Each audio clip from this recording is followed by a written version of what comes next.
Hey guys, and welcome back to the channel. Thank you to everyone who has supported the series so far. It really means a lot to me. If you haven't already, go back and watch episode 1, where I go over some of the basic components used in the electrical system. In this episode, we're going to be covering logic gates, blockers, and memory cells. It will conclude our introduction into electricity, and will enable us to start experimenting with how to use it in gameplay. So without further hesitation, let's get into it.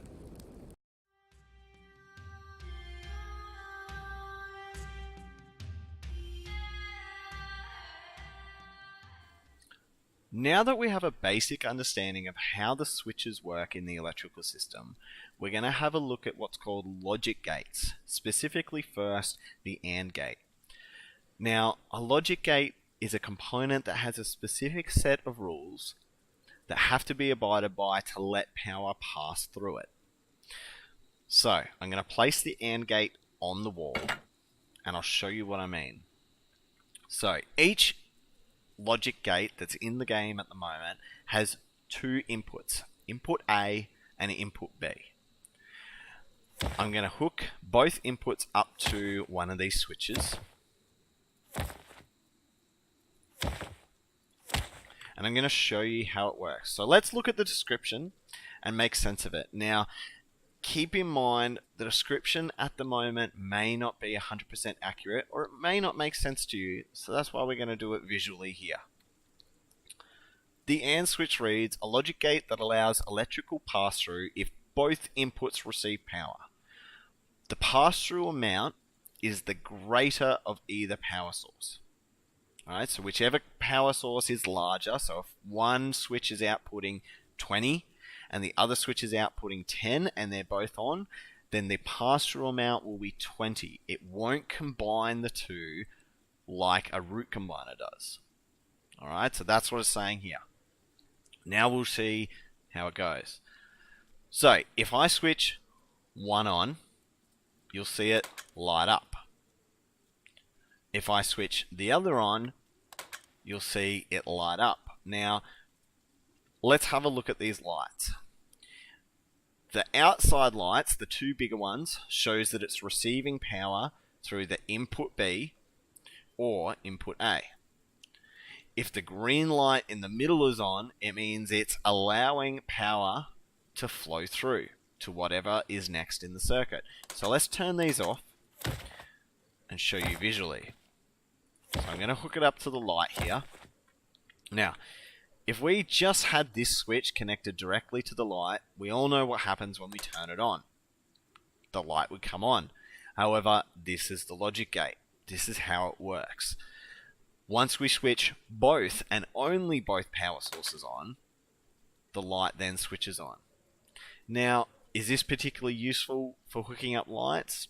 Not necessarily, but we'll get into that later. We just want to have a basic of an understanding of what each logic gate does before we get too complicated.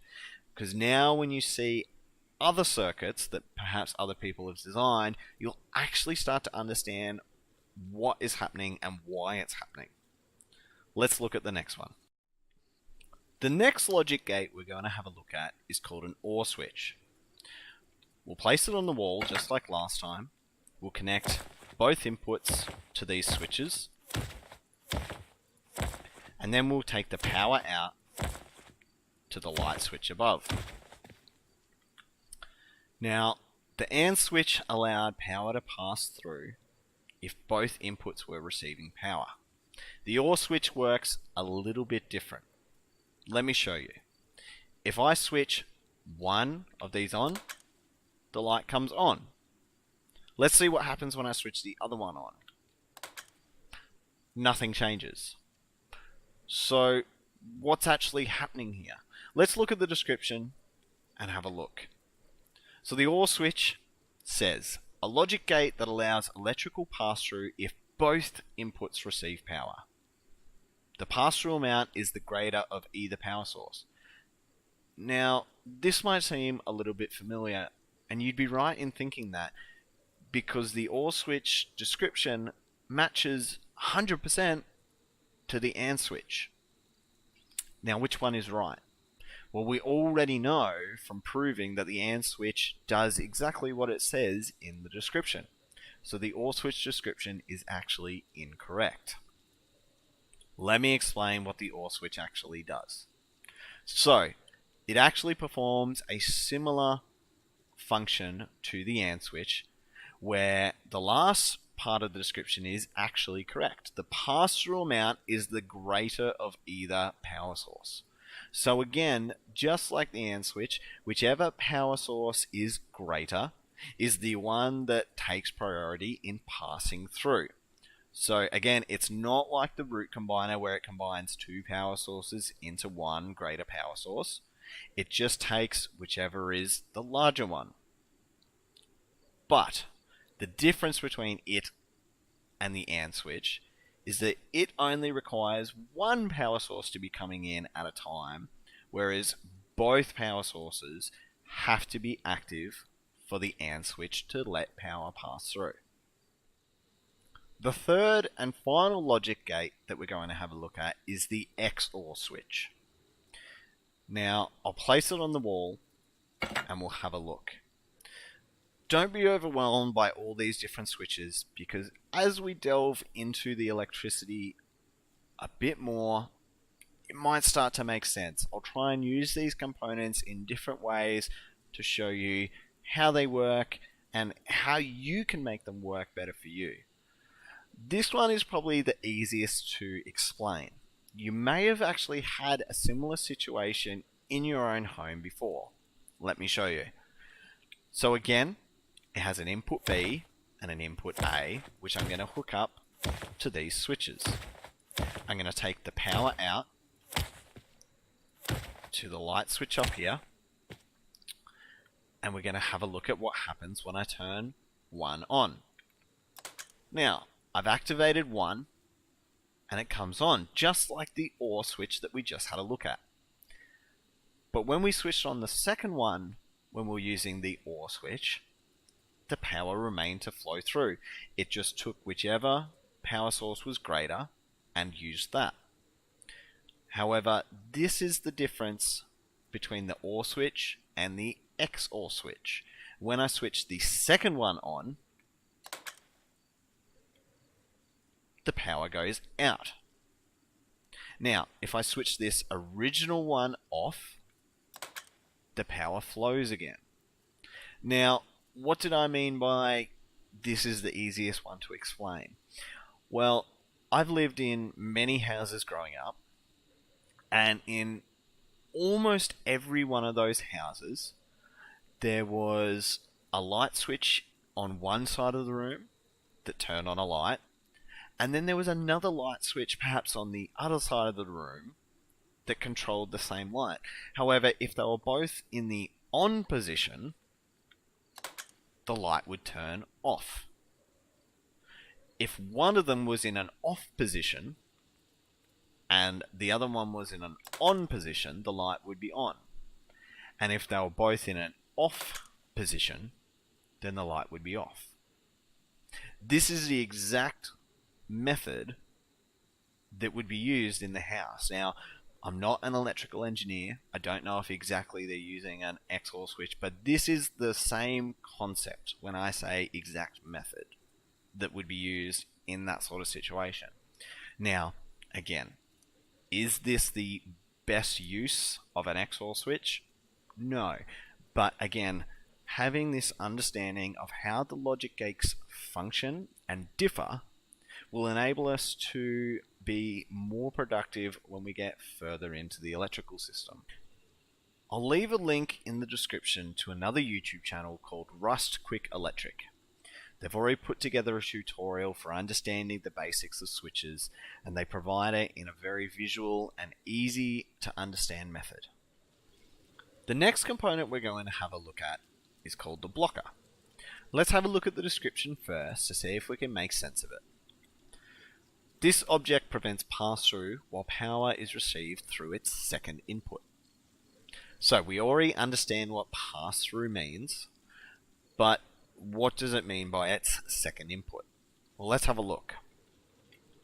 If we approach the blocker here, we see that there's a power in, just like any other component. There's a power out. But then we see this third notch on the left-hand side called block pass-through. Now, this is what it means by its second input. If this input is receiving any power, even the slightest amount, it will prevent the power in from passing through to the power out. So we can see at the moment, power is allowed to flow through, and the display here, which is set to display pass-through, is receiving 18 power. Now, why is it receiving 18? The solar panel that it's connected to is outputting 20 as it's facing the sun. 20 is being received by the blocker. The blocker is using 1 unit of power and outputting 19. And then the counter, of course, uses 1 unit of power and then is allowing 18 to pass through to whatever gets connected to it. So, if I connect this second input, which is block pass-through, to a power source, in this case, a solar panel, it will now not allow the pass-through to go from the power in to the power out, therefore cutting power to the rest of the circuit. However, if that power source loses power, power is again allowed to flow. So, let's have a look at this. Power resumes here, and now it gets blocked again. So this little red light you can think of as a traffic light. The red light is now displaying here, and traffic or pass-through is not allowed to flow. If we block the power again, then it now has the green light and is allowed to flow through. This is pretty simple, but it can be particularly confusing when watching other videos, and it's not really explained. If they're rushing through it, or they're just building the circuit, and you don't have that understanding, then it just kind of goes over your head. I hope this makes sense, and we'll move on. The next component that we're going to have a look at is called the memory cell. Now, this is a little bit complicated, but I'm going to try to explain it in a fairly visual way. Let's just look at the description first, and we'll go from there.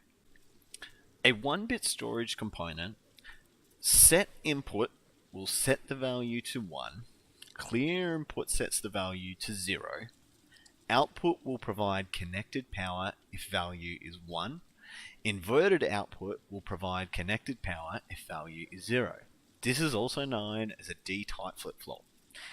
Now, I know what you're thinking. Spibs, what the fuck did you just say? Because none of that made sense to me when I first read it, I can tell you that. But let's break it down and just have a little bit of a look. So, just like any other component, we have the power in, which is expected. Now, we have these 2 notches on the side that you can see. One is called reset, and one is called set. Then on top we have another 2 notches. One is called output, which we've seen before on other components. But then we have one called inverted output. So at the moment, even though output is connected to a display, which both displays I'm going to set to show pass-through, only one is actually receiving power. So we're going to have a look at the description again, just with this a little bit of information we've gathered, and see if we can make sense. So it says the set input, which is the top one that we just saw before, if it receives power, will set the memory cell to a value of 1. The clear or reset input, which was the bottom one that we saw, if it receives power, it will set the memory cell to a value of 0. So what you have to keep in mind, this component works a little bit different to any other that we've seen, in the sense that it actually remembers what you've told it in the first place. So for instance, if you even give it just a little pulse of power into the set input, and then that power is cut, it still remembers that it's set to now a value of 1. And therefore, if it's set to a value of 1, power will flow through the output socket. However, if the clear or reset input has received a pulse of power, even just for a second, and it was the last to receive power, the inverted output is where the power will flow out of, because the memory cell will be set to 0. So, I'm not sure if you're entirely with me just yet, but let's have a look. So, when this red light is on, it means that the memory cell is set to 0. Now, if we go back and have a look at this, if value is 0, then the inverted output will provide connected power. So, what we have here is power flowing through the inverted output. So therefore, if we can turn the value to 1, or get power to go through the set function, then theoretically the power flow should switch over to the output plug, and therefore it should go over here. So let's do that with these two pressure pads that I've hooked up. So this one here is hooked up to the set feature. This bottom one here is hooked up to the other pressure pad. So therefore, if I stand on this, you see the green light go on, and then the display switched. You can now see that the other one is off. And even though I'm off the pressure pad, it remembers exactly what it's set to. So unless I step on this, power will continue to flow from the power inline up through and go out the output. However, if we reset it back to 0, which means the red light is on, power is coming in the power in and going out the inverted output. Now, this may not really make sense all that much, but watch it a couple of times if you're confused, and we're going to revisit this component because it's going to be extremely handy later on when we design a couple of different circuits. So that's going to be the end of episode 2. In the next episode, we're going to have a look at how to repurpose existing circuits, which is really going to be the focus point of the rest of the series. If you have any questions or feedback about this episode, hit me up in the comments. If you didn't enjoy the episode, hit that dislike button. However, if you did find any of it useful, smash that thumbs up, subscribe to the channel, and don't forget to follow me on Twitter. The link will be in the description below. Any other links that I mentioned in this video will also be in the description. Otherwise, we'll see you in the next one. Take care.